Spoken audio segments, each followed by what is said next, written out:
សួស្តីបងប្អូនទាំងអស់គ្នាថ្ងៃនេះខ្ញុំចង់បង្ហាញពីរបៀបធ្វើជ្រក់ជើងមាន់ណាហើយដំបូងខ្ញុំដាក់ដាំទឹកខ្ញុំដាក់ស្លឹកក្រូចហើយនិងគល់ស្លឹកគ្រៃហើយខ្ញុំចាក់ជើងមាន់ខ្ញុំបានកាប់វារីងតូចៗល្មមហើយយើងដាក់អំបិលបន្តិចដើម្បីវាកាត់ឆ្អាបហើយយើងពេលវាពុះយើងដួសពពុះចេញឲ្យអស់ហើយយើងស្ងោររយៈពេល15នាទីថាជើងមាន់របស់យើងឆ្អិនល្មមហើយខ្ញុំដួសដាក់ត្រាំទឹកកកដើម្បីវាស្រួយហើយខ្ញុំដួសវាដាក់ត្រាំទឹកកកហើយរួចខ្ញុំរៀបចំបុកគ្រឿងខ្ញុំដាក់ខ្ទឹមសម្ទេសខ្ញុំបុកវាឲ្យម៉ត់ទៅហើយរួចខ្ញុំចាក់ដាក់ចានដែកមួយហើយខ្ញុំដួសគ្រឿងដែលបុកហើយនោះខ្ញុំដាក់លាយខ្ញុំមានស្លឹកគល់ស្លឹកគ្រៃខ្ញុំចិតជាបញ្ឆិតហើយនឹងស្លឹកក្រូចហើយនឹងអណ្ដែងហើយនឹង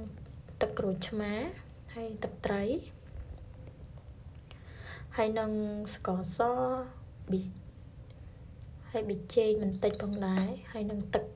ដែលយើងដាំពុះដាក់បន្តិចផងដែរហើយរួចហើយខ្ញុំដាក់ប្រអប់មួយហើយដើម្បីយើងដាក់នៅក្នុងទូទឹកកកយើងដាក់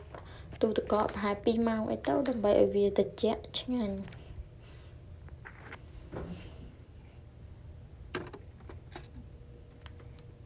ហើយនេះដាក់ហើយបងប្អូន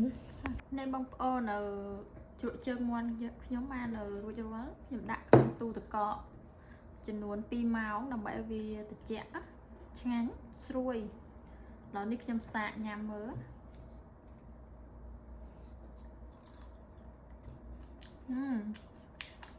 ជូរហឹរល្មមឆ្ងាញ់បងប្អូនឆ្ងាញ់ហើយបើបងប្អូនចូលចិត្តវីដេអូជួយ follow ម្នាក់មួយផងអរគុណច្រើនបាយបាយឆ្ងាញ់បងប្អូន